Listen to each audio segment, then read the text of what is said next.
Yeah, I think those two quick goals, a little mismanagement of the puck, and then it just unraveled after that. I mean, got to give them Edmonton when they got those goals, especially the second and the third. They built energy. You could tell they had a lot of legs, and they started dictating play.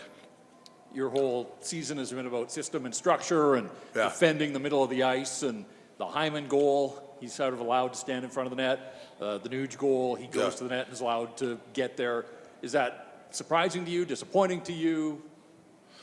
Well, I mean, you're disappointed a little bit, but you know that we are a good bounce back team. That's the way I look at it. Our job right now is we got to flush this game. Obviously, some guys know they have to play better, and you have 48 hours to get your energy back. That's just the way it is. It's a game 7. People would kill to play in this situation right now, and we got to make sure we act like we want to kill, be in that situation. But we are a good bounce back team. I expect us to bounce back. I know we'll get some good efforts from some guys. I really believe it.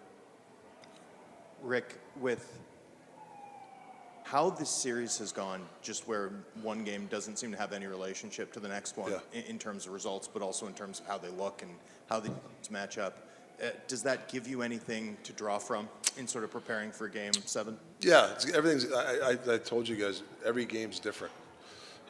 Team could play really well, next game not so well. It just seems there's a different story. So that's the way you got to look at it. They had some good flow at Edmonton, and they kind of, we lost a little bit of our staples there when that happens. So we just got to get it back. It seems like a lot of the logic of your success against Connor actually sort of almost carried over into this game in terms of they looked like they were avoiding the Miller matchup. The power play was quiet, and he still kind of finds a way. Is there something you need to do better against him, or is it just one of those tip your cap games from him? No, I think we just got to play a better team game. I think that's really what it comes down to be honest with you. Rick, it seemed like in Game 5 you possessed the puck more. We talked a bit about your breakout and how you improved between Game 4 and 5. Tonight it felt like you struggled to break the puck out a little bit. And can you talk a bit about that puck management and how you maybe didn't move the puck as well as you wanted? Yeah, the first were okay. You're right. Second and third. Once again, I felt when a guy got the puck, he kind of waited, and then we had the support guy waited, and in this, you play any playoff how you can't wait, and I thought we waited tonight. We didn't wait the other night, so hopefully we can bounce back from that. Not suggesting that She Loves is the reason for the outcome, but it was 5 goals. That's his play, and is there a chance Demko plays Game 7? No, Demko's not going to play Game 7, but no, he was fine. He was fine. We have a lot of confidence in Artie. What do you think of the power play tonight? Obviously, a 5-on-3 opportunity late in the second period. If you guys score there, it kind of swings the game. Yeah, I mean, there's some looks there where we're missing. I think we're going to the same look a couple of times. I thought we just got to make sure there's some other looks that we got to go to. But that has to happen organically. I think we just missed a couple of reads. If we did, somebody would have had a really glorious chance. I think it kind of zapped us a little bit, our energy. Quinn talked about how if you would have been presented with this opportunity in September, you would have taken it. How much does this group need to look at Game 7 as an opportunity, as an exciting moment? It's a huge opportunity for us, for everybody. Like I said, a lot of people would want this.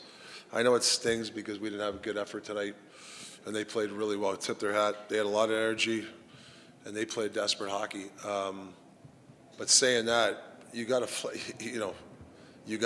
it down. And you got 48 hours to get yourself ready for a huge game that not many players are playing in this type of atmosphere. There's a lot of players, teams going to be watching that game, right? So, I mean, I think we play the game as players is to be on that stage. Somebody wants to play like you want to be a hero. On what do we play Monday? That's what I think.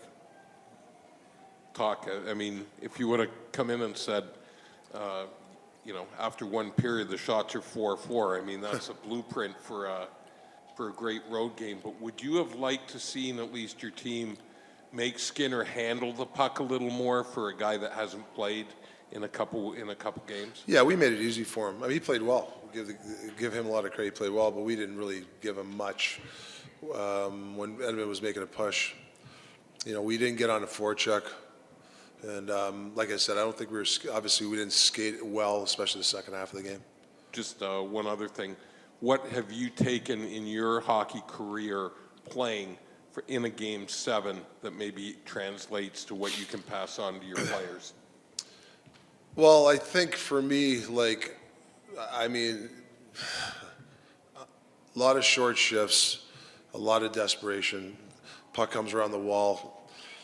If you got to put that puck in your mouth and skate it out to get it out, you got to do that. If there's a chance to block a shot, block the shot. If there's a 2-on-1, you got to execute. I mean, it's just, these are big moments, and you're looking for guys to want it. You know, want that big moment. You know, don't be scared of it. Go after it. You know, go after this. That's I think my advice to everybody.